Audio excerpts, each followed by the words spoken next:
Once upon a time, in a realm of myth and legend, there lived a young prince named Alaric. Alaric was the son of King Theron, the ruler of Eldoria, a kingdom famed for its strength and valor.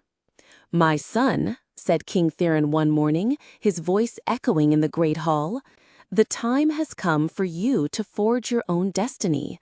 Go forth from these walls, find your own land, and build a city that will stand as a testament to our name." "I will make you proud, father," Alaric replied, his heart filled with a mix of excitement and duty. So, Prince Alaric gathered his most loyal men and set out on his great quest. But the world outside Eldoria was harsh and unforgiving. In the first land they explored, they were plagued by ruthless bandits who preyed on travelers. In the next, the weather was cursed, with a scorching sun that baked the earth one day and ice-cold rain that flooded it the next, making it impossible to grow food. The third land was home to fearsome beasts that hunted in the shadows, their roars chilling the men to the bone. Feeling disheartened, Alaric knew he needed guidance. "We have journeyed for months on end," he told his weary followers, "and we are no closer to finding a home. I need help." His quest for wisdom led him to the city of Delphi, home to the famed Oracle. This wise woman could commune with the divine and glimpse the threads of fate.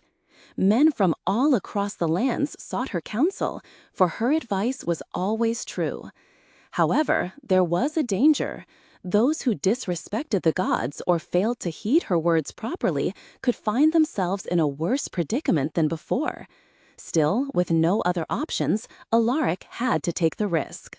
He entered the oracle's chamber and bowed deeply.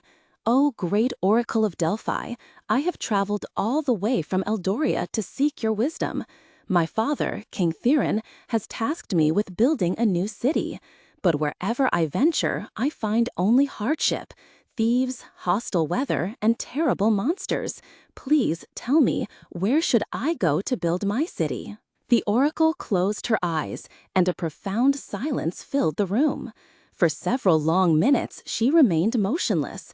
Alaric began to worry that he had offended her. Finally, she opened her eyes, which seemed to glow with an otherworldly light, and spoke. "I have consulted the heavens. The message is clear. You will build your city on the land opposite the land of the blind." Alaric left Delphi feeling more confused than ever. He did not understand the oracle's cryptic message. The land of the blind, what could it possibly mean? He consulted his men, and they offered many theories. One suggested it referred to window coverings, a notion that was quickly dismissed as too simple. Another thought it might mean a foreign, unenlightened land. But why would the gods send him to such a place? For months, Alaric and his men wandered, searching for this land of the blind. Everywhere they went, they asked the local people if they knew of such a place, but no one had ever heard of it. One day, their journey brought them to the Bosphorus Strait. They sailed their ship to a city on one side called Grimport to rest and resupply. It was a dreadful place. The streets were grimy and filled with thieves and drunkards. That night, feeling utterly hopeless, Alaric drank heavily. He had no idea where the land of the blind was. He could not return to his father as a failure, and he felt completely lost. The next morning, with a heavy head and a heavier heart, he walked up a large hill overlooking the city. From the summit, a breathtaking panorama unfolded. He could see all the squalid houses of Grimport below, and across the shimmering strait, the other side. Alaric gasped in astonishment. On the other side of the strait, opposite the filth of Grimport, was a paradise. The land was a vibrant green, dotted with beautiful flowers and trees heavy with ripe, glistening fruit. Wild sheep, pigs, cows, and horses roamed freely, all fast and healthy. Rivers and lakes of crystal-clear water snaked through the landscape. A thought struck him like a bolt of lightning. How could these people choose to live in the squalor of Grimport when such a magical land sits just across the water? They must be blind. Suddenly, the oracle's words echoed in his mind. You will build your city on the land opposite the land of the blind." A booming laugh escaped Alaric's lips. "I found it! I finally found it!"